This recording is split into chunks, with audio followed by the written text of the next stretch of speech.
La théologie chrétienne a développé la conception d'un Dieu trinitaire, Père, Fils et Saint-Esprit. Au sein de nombreuses croyances, il est donné au Dieu suprême, le titre et l'attribut du Père. Dans plusieurs formes de polythéisme, le Dieu au rang le plus élevé, est représenté comme le Père des dieux et des hommes, comme dans l'Olympe ou au Panthéon. Le judaïsme lui aussi développa certains attributs de Yahweh, comme Père du fait de sa création, de l'éducation que donne Dieu, et sa paternité envers le peuple d'Israël. Jésus, dans son enseignement à travers les évangiles, définit la paternité de Dieu, comme l'élément essentiel de Dieu avec l'amour. Cette paternité de Dieu est particulière pour Jésus, qui a une filiation particulière avec lui, mais il montre aussi que les chrétiens sont appelés à une paternité adoptive par lui.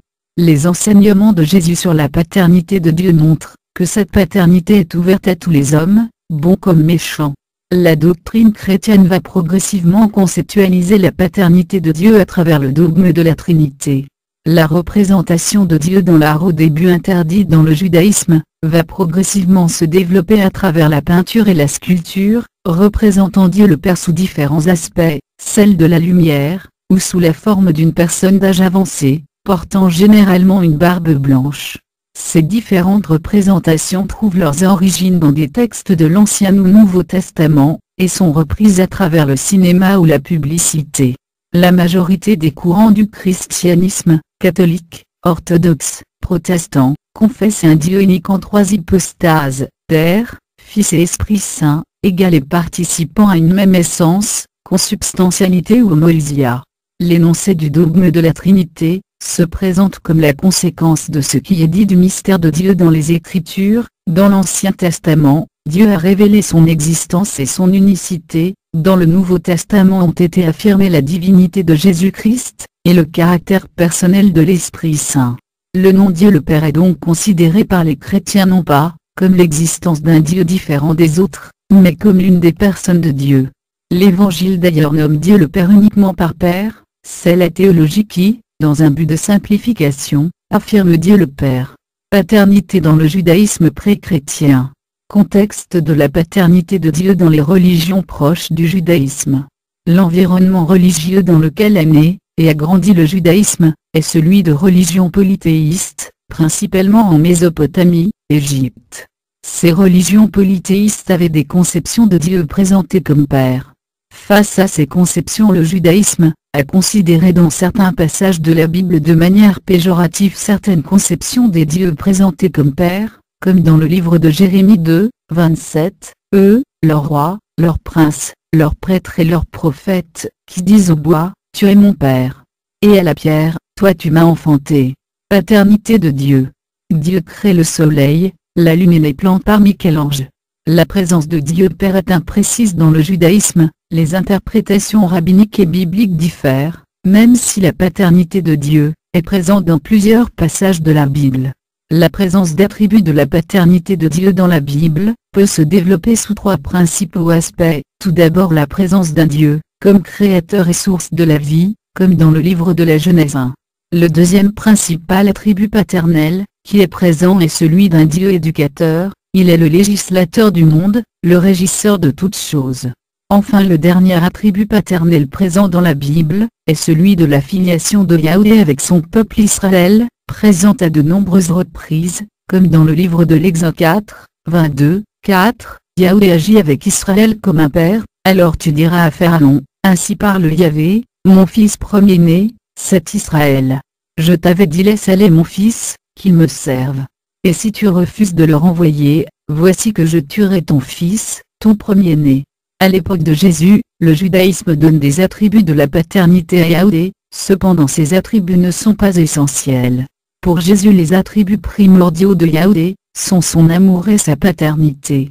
Les différents évangélistes synoptiques, ne semblent pas donner la même importance à la paternité de Dieu, sa paternité n'est mentionnée, que 5 fois dans l'évangile selon Marc, l'évangile selon Luc ne mentionne la paternité de Dieu, que pendant l'enfance et la passion du Christ, même si la paternité est décrite à travers la parabole du Fils prodigue. Dans l'évangile selon Matthieu, et dans les lettres de Saint Paul, la paternité y est présente. Ce sont les écrits de Jean l'évangéliste, lettres de Jean, et évangile selon Jean, qui mettent au cœur de toute la spiritualité la paternité de Dieu. La paternité est mentionnée donc plus de 16 fois dans les 2 lettres. Dans l'Évangile selon Jean, la paternité y est très développée et décrite, comme une véritable adoption, qui fait participer les chrétiens, à travers Jésus à une nouvelle naissance, qui ouvre à la paternité de Dieu le Père. Dieu le Père et Jésus dans les Évangiles, Jésus révèle avoir une relation très particulière avec Dieu, qu'il appelle Père. De même Dieu à plusieurs reprises, appelle Jésus son Fils bien-aimé. La mission de Jésus lui est donnée par son Père, de même la connaissance de Dieu, le Père n'est possible que par Jésus seul. Enfin Jésus et Dieu le Père, participent de la même essence divine. L'incarnation de Jésus a pour raison de révéler la paternité de Dieu. Les écrits évangéliques décrivent le mystère de l'incarnation, comme ayant pour raison de révéler la paternité de Dieu au monde. L'Évangile selon Jean affirme, ainsi que l'incarnation a pour but de donner aux hommes, la possibilité de devenir enfants de Dieu. L'enseignement de Jésus découle en grande partie de cette paternité, les bonnes œuvres ont pour objectif, la glorification du Père, chacun pardonne comme le Père lui pardonne, l'entrée au ciel est réservée à ceux qui accomplissent la volonté du Père, la plénitude de la vie morale, consiste à être miséricordieux, comme le Père est miséricordieux, et parfait comme le Père est parfait. Les récits évangéliques mentionnent à plusieurs reprises, la paternité universelle de Dieu envers tous les hommes. De même que les Juifs donnent à Yahweh des attributs de la paternité par la création, Jésus à travers ses enseignements, affirme à plusieurs reprises, une paternité universelle de Dieu. Tous les hommes ont Dieu pour Père, même s'ils se révoltent contre lui, il est le Père des bons comme des méchants. Jésus affirme aussi que Dieu est bon pour tous et se comporte comme un bon Père en tout temps. La paternité de Dieu est tellement vraie selon Jésus, que seul Dieu mérite le nom de Père. La prière du Notre Père, la paternité de Dieu dans l'Évangile, trouve un de ses accomplissements dans la prière du Notre Père. Le Notre Père est la prière enseignée par Jésus à ses disciples qui demandent comment prier. Jésus alors enseigne de prier en disant « Notre Père », montrant l'importance essentielle de l'attribut de Dieu, et pour les chrétiens son essence. Dans la théologie, l'élaboration du dogme, cette section est vide, insuffisamment détaillée ou incomplète. Votre aide est la bienvenue. Le dogme chrétien dans le christianisme, la relation père-fils, père-fille, est beaucoup plus précise. Ce n'est plus Dieu Tout-Puissant, mais le Père Céleste. Cette révélation de paternité entre Dieu et les hommes est donnée par Jésus, lui-même Fils de Dieu. Quand vous priez, dites, Notre Père qui es aux cieux, que ton nom soit sanctifié, que ton règne vienne, que ta volonté soit faite sur la terre comme au ciel. Donne-nous chaque jour notre pain quotidien, pardonne-nous nos offenses comme nous pardonnons aussi à ceux qui nous offensent. Ne nous induis pas à la tentation mais délivre-nous du mal. Car c'est à toi qu'appartiennent le règne, la puissance et la gloire pour le siècle de siècles. Amen. Point. Cette révélation ne contredit pas le Dieu créateur.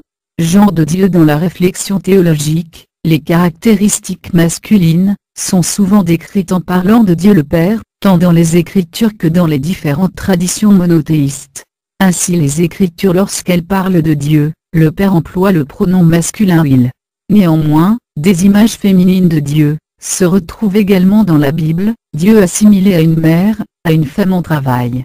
Dans les Évangiles, Jésus révèle avoir une relation très particulière avec Dieu, qu'il appelle Père. De même Dieu à plusieurs reprises, appelle Jésus son Fils bien-aimé. La mission de Jésus lui est donnée par son Père, de même la connaissance de Dieu, le Père n'est possible que par Jésus seul. Enfin Jésus et Dieu le Père, participent de la même essence divine. L'incarnation de Jésus a pour raison de révéler la paternité de Dieu. Les écrits évangéliques décrivent le mystère de l'incarnation, comme ayant pour raison de révéler la paternité de Dieu au monde. L'Évangile selon Jean affirme, ainsi que l'incarnation a pour but de donner aux hommes, la possibilité de devenir enfants de Dieu. L'enseignement de Jésus découle en grande partie de cette paternité, les bonnes œuvres ont pour objectif, la glorification du Père, chacun pardonne comme le Père lui pardonne. L'entrée au ciel est réservée à ceux qui accomplissent la volonté du Père, la plénitude de la vie morale, consiste à être miséricordieux, comme le Père est miséricordieux, et parfait comme le Père est parfait. La paternité universelle de Dieu le Père. Les récits évangéliques mentionnent à plusieurs reprises, la paternité universelle de Dieu envers tous les hommes.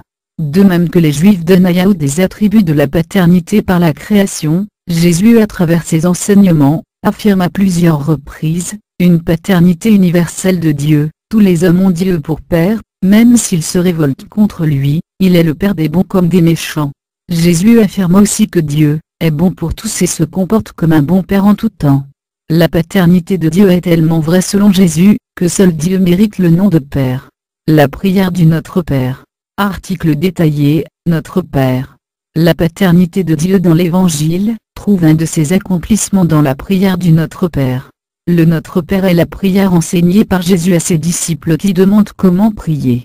Jésus alors enseigne de prier en disant « Notre Père », montrant l'importance essentielle de l'attribut de Dieu, et pour les chrétiens son essence.